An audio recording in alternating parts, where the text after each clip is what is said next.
We have a WrestleMania star injury update for you, plus some backstage news on the Young Bucks AEW Dynasty return from over the weekend.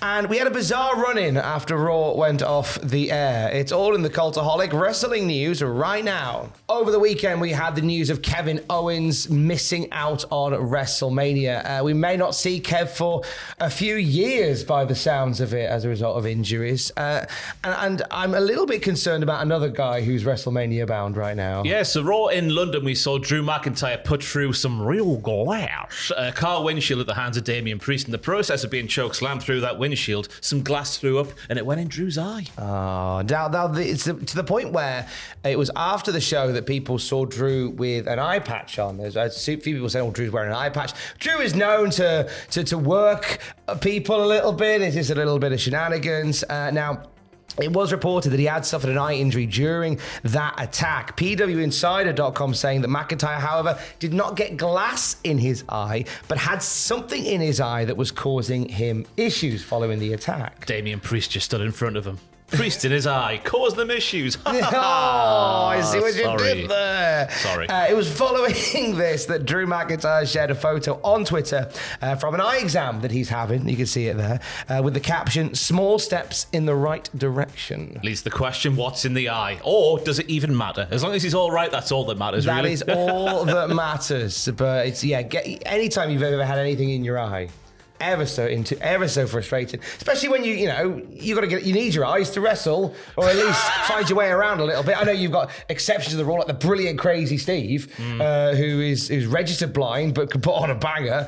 But I would imagine that if you're used to having 2020 and all of a sudden you haven't got 2020, I can imagine that's quite frustrating heading into the biggest show of the year. Oh yeah, but remember, Cub Scouts, if you ever get something in the eye, push it towards the middle, because that's the easiest way to get it out. That's what I remember from the Beavers back in the day. Because then when you cry, your tear ducts are there. So it's like a little waterfall. That's it. So push it to the middle there, and then watch one of those sad videos on TikTok about a dog having his last day. Unless, I guess, if it's a bit of glass that's on this part of your eye, don't then rake the glass across your whole eyeball. I guess you are better. The glass across your eye.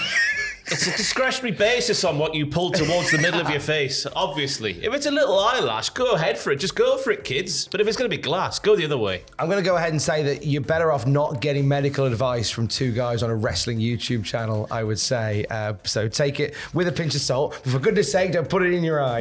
Update on the Bucks. Obviously, they rocked up at Dynasty and cost Swerve the AEW World title. This was something that was kept very close to the chest for AEW, wasn't it? This is per Big Dave Meltzer himself, F4W Online, saying the Bucks arrived at Dynasty after 10 p.m, at which point, obviously, the show was already underway. AEW management did not hide the Jacksons away and said that people saw them in the arena, but the belief was it was late enough in the day with AEW not wanting word of their returns to spread before the show began. Yeah, since then we've seen, obviously we haven't seen the Bucks on AEW TV for a good long while. They went to work remotely when the Death Rider stuff got too out of hand. So it seems as if now they've come round to the way of thinking of the Death Riders in some way, shape or form. Yeah, it was all a ruse. Them running away from AEW was all a ruse, because of course people have brought up the shredding of the documents they did that time. It wasn't disclosed what those documents were. Maybe that was their EVP status potentially. There's a lot of holes to be plugged in this week on Dynamite. So I'm intrigued to see now how they're going to plug those holes. We will find out tomorrow where some hole plugging takes place. Backstage at Dynasty, we spoke the other day about Bryan Danielson, who's doing some stuff on the creative team, who was back there again. But there was another name getting a tryout once more. It's little Josh Matthews. Aww. I don't know why I said little Josh Matthews. Little Josh Matthews. He would batter me. Anyway, yeah, he was working backstage for AEW at Dynasty on Sunday night. F4W Online once again reports that Matthew was working at the show, although under what capacity Matthews was working was not disclosed, nor if this was a trial or if he is now indeed a full-time member of the Backstage staff. He was fired by TNA in February. There's been a lot of moving behind the scenes in TNA. He was part of the team for a long time, well over a decade. Josh Matthews was in the mix in numerous roles at TNA during those real lean years that they had when they were live streaming their shows on Josh Matthews' phone, if I remember correctly. I imagine he's quite a valuable person to have behind the scenes, because he has literally done everything. We saw him debut on Tough Enough way back in the day. He's done the wrestling part, he's done backstage stuff, he's done commentary, he's done it all. I imagine he can lend a helping hand to a number of people.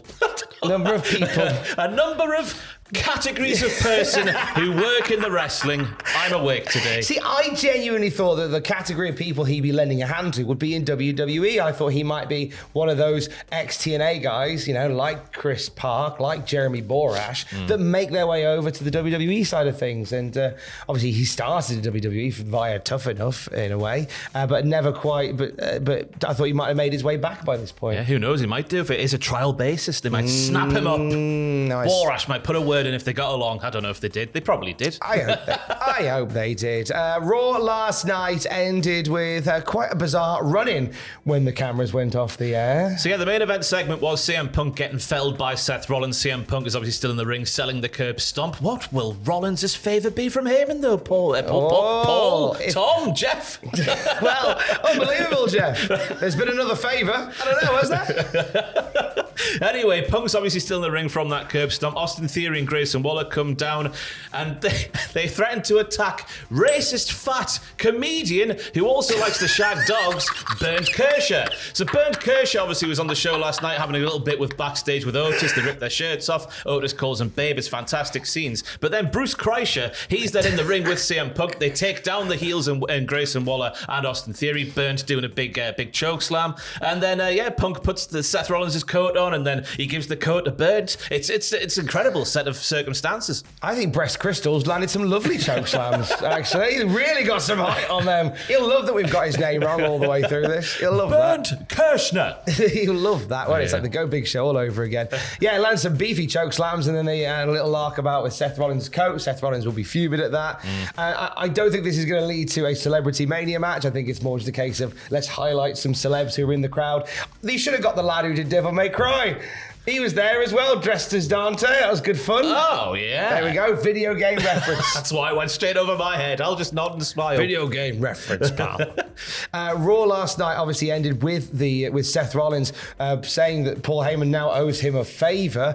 I think this is a red herring. Goodness me, Tom. What are you about to put out on the internet? I think that the CM Punk favour that he has called upon from Paul Heyman is far bigger than you or I or you think it is. It's not the Young Bucks helping out, is it? Oh, that would be...